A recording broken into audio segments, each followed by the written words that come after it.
Doctor, usted habla de una política de inclusión social. Ahora, ¿cómo se está abordando este tema desde el área que usted ocupa? A ver, por un lado, creo que la batalla hoy es cultural. ¿Qué significa que la batalla es cultural? Nosotros hemos pasado la década del 90 y en la década del 90 tuvimos una batalla cultural que perdimos, donde se impuso un modelo que era el discurso único o el discurso dominante. Se hablaba del fin de la historia y que no había otro remedio que terminar en el modelo que terminamos, que implicó que la Argentina en el 2001 no solo tuviera una crisis económica, sino que tuviera una crisis política, una crisis institucional, una crisis de valores. Con 25% de desocupados, con más de la mitad de la población debajo de la línea de pobreza.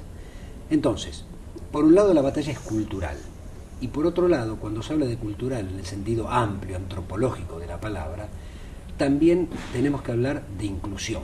Es imposible viabilizar un país con tantos excluidos, con más de la mitad de la población fuera del sistema, es decir, con un trabajo precario o sin trabajo, fuera del sistema de la seguridad social.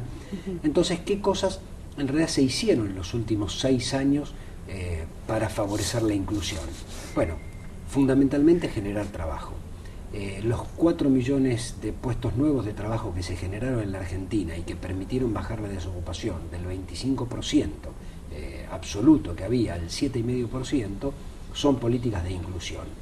Después viene el segundo paso, que es la calidad de la democracia que estamos construyendo. Pero es imposible pensar en democracia o en calidad de democracia con más de la mitad de la población fuera del sistema y con más de la mitad de los chicos en un país como teníamos en el 2001, 2002, 2003, también pobres. Hay acciones que demuestran que algo está cambiando en la Argentina. Hay hechos concretos. Ustedes desde el gobierno están invitando a debatir esta ley 22.285/80 que fue sancionada en la dictadura. Pero pasaron muchos años desde que fue implementada y no sé, no muchos hicieron acciones para cambiarlas y modificarlas. ¿Por qué justamente ahora? Bueno, me parece que es una muestra de la decadencia argentina, la ley de radiodifusión, impuesta por la dictadura militar y no modificada por la democracia. ¿Y por qué digo una muestra de la decadencia argentina? Porque a mí me avergüenza que en mi país todavía exista una ley o un decreto ley que lleve la firma de Videla, Arguindegui y Martínez de Oz, y que esa ley esté vigente, y que la democracia en 25 años no haya sido capaz de modificarla por otra.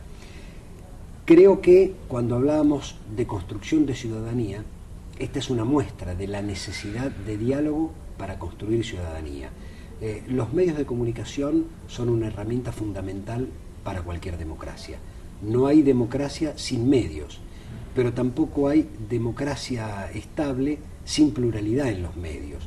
El cambio de ley significa reglas de juego democráticas donde no las hay, porque las reglas de juego son de la dictadura, y además apostar a la pluralidad. Necesitamos más voces para mejorar la calidad de nuestra democracia. Lo que pasa es que hay muchos intereses creados detrás. Esos intereses creados tienen que ver con poder económico y con poder político, que a lo largo de 25 años intentaron, y lo lograron, impedir el debate. Me parece que la democracia, los partidos políticos, tenemos que ponernos de acuerdo, no en qué ley, porque ese es el debate parlamentario, sino en la necesidad de modificarla. Después cada uno discutirá en el Congreso cuál es a su criterio la mejor ley, porque así funciona la democracia. Pero lo que tenemos que hacer es cambiarla. ¿Por qué ahora? Porque ya llevamos demasiados años sin hacer absolutamente nada. ¿Cómo le llega al pueblo esta necesidad de cambio? Porque cuando uno consulta, dicen, bueno, pero eso es una cuestión de intereses solo para los medios, para los que hacen televisión. Y hablo con la señora, con la doña Rosa, con cualquiera que no entiende. Y yo voy a este punto, a cuando usted, yo lo he escuchado en otras oportunidades, hablaba del contenido que absorbemos como pueblo, esa bajada de línea que hay, que trasciende nuestras fronteras, ¿no? Me gustaría que le explique a la gente ¿En qué impacta esto? A ver, ¿en qué impacta? En la vida diaria. En la vida cotidiana. Uno decide qué frasco de mayonesa comprar o qué presidente votar de acuerdo a la información que recibe a través de los medios.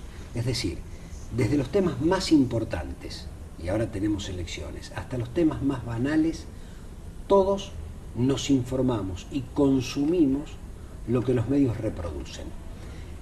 Entonces, modificar una ley no significa censurar a los medios, sino que significa tener más medios y más voces para que cuando tengamos que tomar la decisión o de comprar una mayonesa o de elegir un presidente, tengamos la posibilidad de pensar alternativas.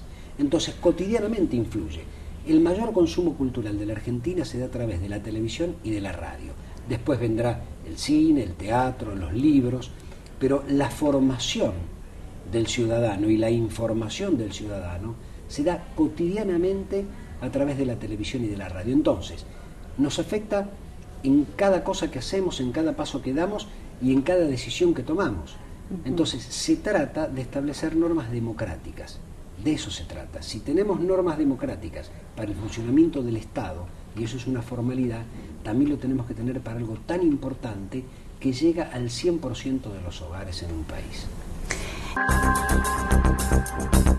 Hay una pregunta clave que tiene que ver con lo que a diario vemos y es ¿quién marca la agenda pública? La marcan los distintos grupos de poder.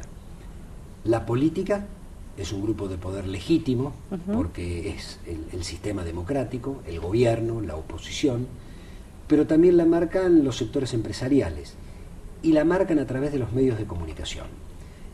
Esto no es ni bueno ni malo, es un dato de la realidad. Los medios de comunicación imponen agenda y hay una tensión permanente entre la política y los medios. No ahora, siempre. En los últimos 25 años de democracia, siempre.